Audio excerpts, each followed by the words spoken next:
नमः संस्कृताय। जयतु संस्कृतम जयतु भारतम।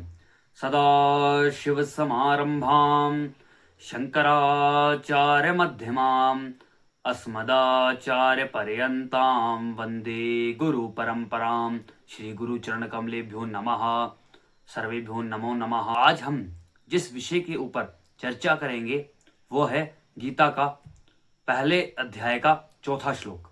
हमने 3 श्लोक तक अध्ययन कर लिया है, 3 श्लोकों तक अर्थ जान लिया है। तो तीसरे श्लोक में हमने पढ़ा था कि राजा दुर्योधन अपने गुरु द्रोण को पांडवों की इस विशाल सेना को दिखाते हैं जो कि राजा द्रोण के शिष्य और द्रुपद के पुत्र धृष्टद्युम्न द्वारा व्यवस्थित की हुई है।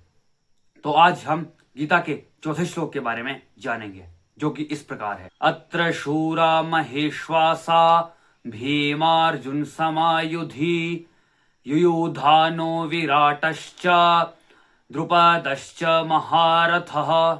कि हे आचार्य, इस पांडवों की इस विशालकाय सेना को देखिए, जिसमें अनेक महारथी हैं, जिसमें से युयुधान, विराट और द्रुपद मुख्य हैं, जो कि भीम और अर्जुन के समान युद्ध लड़ने में कुशल हैं और उन्हीं के समान बलवान हैं। तो इस श्लोक में राजा दुर्योधन यह कहते हैं।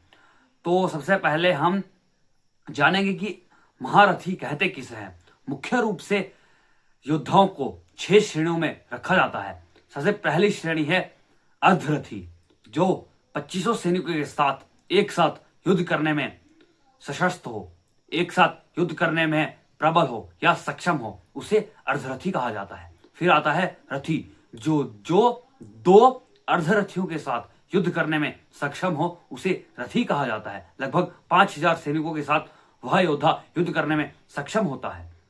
तीसरी कोटि आती है अतिरथी। अतिरथी उस योद्धा को कहा जाता है जो योद्धा 60,000 सैनिकों अर्थात 12 रथियों के साथ युद्ध करने में सक्षम होता है। उस योद्धा को अतिरथी की कोटि में रखा जाता है। फिर चौथी श्रेणी आती है महारथी।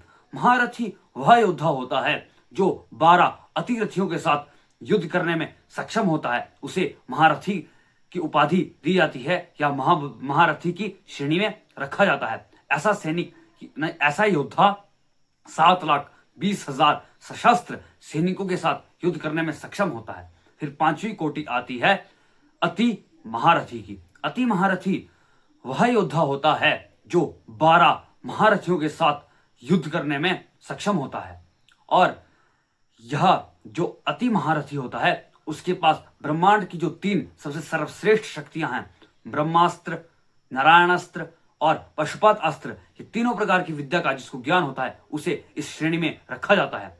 और जो सबसे आखिरी 6वीं श्रेणी है महारथी की, उस श्रेणी में आज तक संसार में कोई भी योद्धा उस श्रेणी का नहीं हुआ, अपितु कोई भी अवतार, जो भगवान के 24 अवतार हुए हैं, उनमें से कोई भी अवतार उस श्रेणी का योद्धा नहीं था जिसे महारथी की श्रेणी में रखा जाए।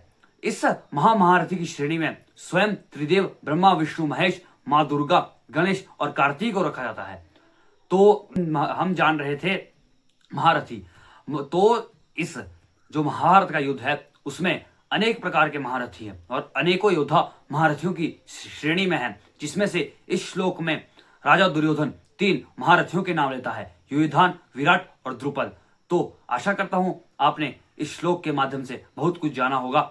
धन्यवाद।